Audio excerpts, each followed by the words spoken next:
اس کے بعد تنگ دستی کے خوف سے اللہ نے بتایا کہ اللہ کی راہ میں خرچ کرنے سے تمہیں کون روکتا ہے؟ تنگ دستی کا خوف۔ تو اللہ فرماتا ہے میں مالک ہوں، میں بیٹھا ہوا ہوں، خوف کس بات کا؟ تو لہٰذا تنگ دستی کے خوف سے بھی انفاق فی سبیل اللہ سے رکنا نہیں چاہیے، چونکہ اللہ نے ہی پہلے دیا تھا، اللہ نے ہی تنگ کیا ہاتھ، اور اللہ ہی دوبارہ دینے والا ہے۔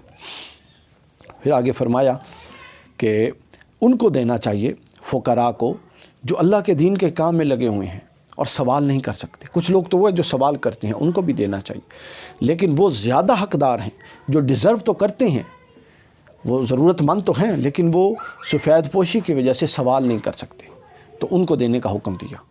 اس کے بعد پھر سود کا حکم آیا، وَأَحَلَّ اللَّهُ الْبَيْعَ وَحَرَّمَ الرِّبَا، سود لینا اللہ نے حرام کیا ہے، تجارت کو اللہ نے حلال کیا ہے، لہذا تجارت کرو اور سود کو چھوڑ دو۔ اور سود علامات قیامت میں سے ہے۔ حدیث پاک میں حضور نے فرمایا کہ ایک وقت آئے گا کہ کوئی شخص سود سے نہیں بچے گا، حتیٰ کہ جو براہ راست نہیں لے گا اور بچنے کی کوشش کرے گا اس کو بھی سود کی ہوا یا سود کا بخار ضرور لگے گا، یعنی کوئی بھی اس سے محفوظ نہیں رہے گا۔ تو لہٰذا سود سے بچنا چاہیے۔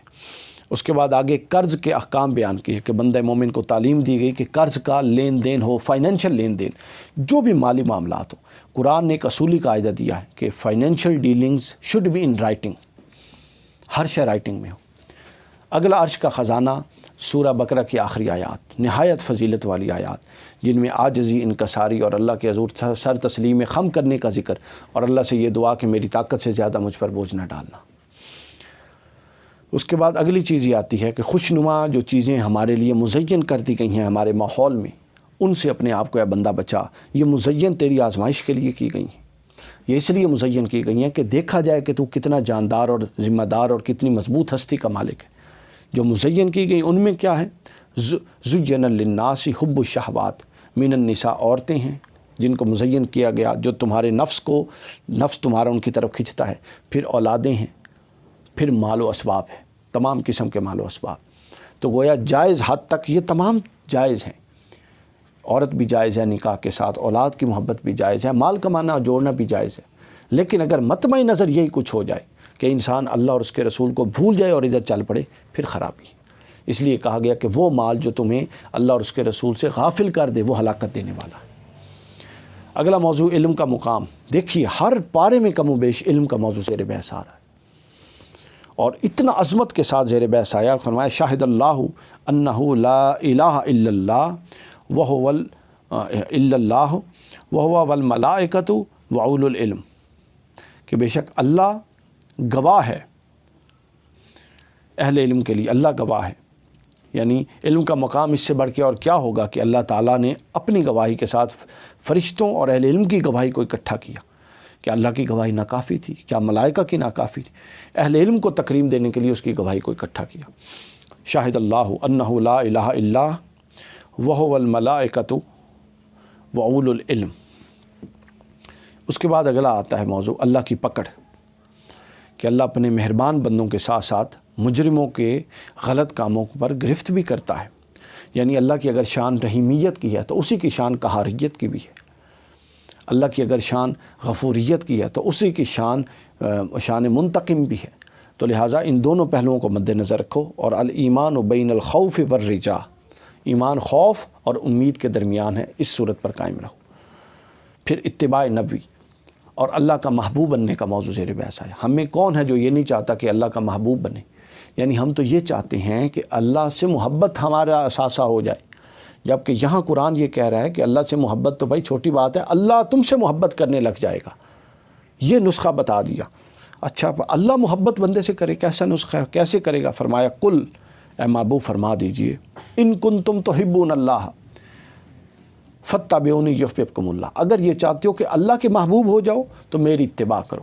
گویا کوئی رستہ نہیں ہے اللہ کے محبوب ہونے کا حضور کی اتباع کے علاوہ، قرآن کی اتباع کے علاوہ، سنت کی اتباع کے علاوہ۔